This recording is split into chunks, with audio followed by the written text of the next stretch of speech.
కామ క్రోధ మదమత్సము లేని దేవుడు, మన పాపములు తొలగించుటకు, మన దోషములు తొలగించుటకు పరిశుద్ధుడిగా వచ్చిన దేవుడైన నా ప్రియమైన వాళ్ళరా, ఒక కొలమును గురించి, ఒక మతమును గురించి మేము ప్రకటించలేదు, కానీ క్రీస్తు యేసు రక్షణ, మనుషులందరికీ రక్షణ కావాలి, రక్షకుడైన యేసు క్రీస్తు లోకానికి వచ్చి మనందరి కొరకు ప్రారంభించిన దేవుడండి ఆయన.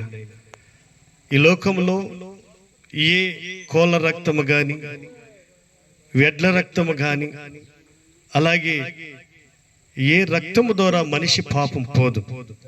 అనేక వేద గ్రంథములు తెలియచేసినట్టుగా ఈ భూమి మీదకి ఒక పరిశుద్ధుడు జన్మిస్తాడు. ఆయన కామ క్రోధ మదమచ్చలేని దేవుడు, పరిశుద్ధమైన జీవితాన్ని జీవిస్తూ మానవులందరి కొరకు శిలువ యాగము, రక్త ప్రోక్షణ, బలియాగము, ఒక పరిశుద్ధుడు బలి అయితే మానవుల పాపము క్షమించబడుతుందని ఈ లోకానికి రక్షకుడుగా, దేవుని కుమారుడుగా, సర్వోన్నతుని దేవునిగా ఈ లోకానికి జన్మించాడు. యేసు ప్రభు జన్మించింది మన ఆసియా ఖండం, మన భూభాగంలో జన్మించాడు ఆయన. 7 ఖండాలు లోకములో దేవుడు సృష్టించి 2 ఖండాలుగా నీటి భాగం నిర్మించి మరి 5 ఖండాలుగా ఈ లోకానికి నిర్మించిన దేవుడు.